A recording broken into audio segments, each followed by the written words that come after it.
नमस्कार मंडळी, कसे आहात? मजेत ना? तर गुड मॉर्निंग. आता वाजले आहेत सकाळचे 6:30 वाजले होते आणि टिफिनसाठी मी बनवत आहे मेथी, म्हणजे मेथी मसाला बनवत आहे. तर उन्नतीला फार मेथी मसाला आवडतो. 2-3 दिवस झालं म्हणत होती की मम्मा मेथी मसाला कर म्हणून. पण सकाळी करायचं म्हटलं तर ह्यांना 7:30ला कॉलेजला जावं लागतं आणि लेकरांची स्कूल 9 वाजता असते, म्हणजे त्यांचं होऊन जातं ॲडजस्ट, पण त्यांच्यासाठी लवकर टिफिन तयार करावा लागतो. त्यामुळे मी टाळत होते, पण काही तयारी मी संध्याकाळीच केली होती वगैरे, मसाला वगैरे लसूण वगैरे निसून ठेवला होता. तर त्यामुळे मग म्हटलं चला, लेकरांची इच्छा आहे आणि आत्ता थंडीमुळे भाज्या पण खूप स्वस्त भेटतात. पण मेथीची भाजी आमच्या शेतातूनच आणली होती. तर मस्तपैकी मेथी वगैरे तळून घेतली छान तेलामध्ये. कांदा, टोमॅटो आणि लसूण, अद्रक, खोबरं हे मस्तपैकी ह्याची पेस्ट करून घेतली आणि ती तेलामध्ये छान फ्राय केली. नंतर सगळे जेवढे मसाले आहेत तेवढे टाकले आणि मस्तपैकी मसाल्याला तेल सुटल्यानंतर आपली तळलेली मेथी जी आहे ती त्याच्यामध्ये टाकली आणि थोडंसं पाणी टाकलं. तर हे बघा, एकदम मेथी मसाला एकदम हॉटेल स्टाईल लागते. नक्की ट्राय करून बघा. आणि थंडीमध्ये खूप भाज्या स्वस्त भेटतात. तर थंडीमध्ये पालेभाज्या खाल्लेल्या पण चांगल्या असतात आणि त्यामुळे शेतामध्ये पण लावलेल्या आहेत. तर शेतामधल्या सगळ्या पालेभाज्या घरच्याच असतात सगळ्या. तर मेथी मला सुक्की पण फार आवडते, पण लेकरांना अशी मेथी आवडते, मसाला मेथी. तर हे बघा ट्राय करून कशी झाली कशी नाही. तर त्यानंतर मग टिफिनसाठी मी पोळ्या बनवल्या.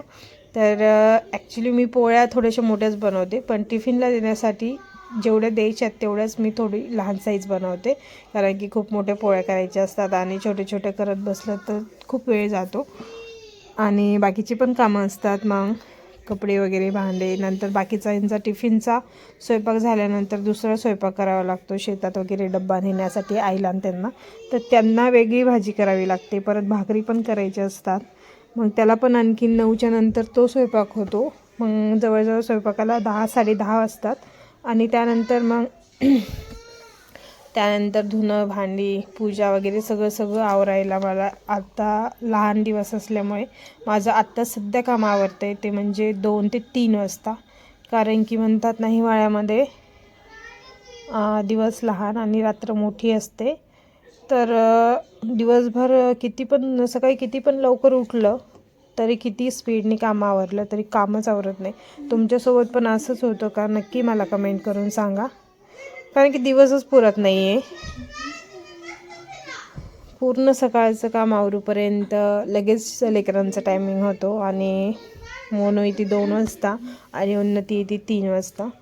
तर त्यानंतर मग त्यांचं खाणं पिणं, डबे वगैरे घासून घेऊपर्यंत मग वाजतात 4च वाजतात. मग तिथून पुढे बाकीची कामं. तर हे बघा, पोळ्या वगैरे माझ्या मस्तपैकी झाल्यात. तर आता टिफिन वगैरे त्यांना बांधून देते, भरून देते आणि माझ्या कामाला लागते. तर कसा वाटला व्हिडिओ नक्की सांगा कमेंट करून. आणि नवीन असताल तर चॅनलला सबस्क्राईब करा, व्हिडिओला लाईक करा आणि एक छोटीशी कमेंट करा. तर भाजी खूप छान झाली, टेस्टी झाली, सगळ्यांनी आवडीने खाल्ली. तर त्यानंतर मग स्वयंपाक वगैरे झाल्यानंतर आमच्यासाठी मी छान बटाट्याची भाजी केली होती.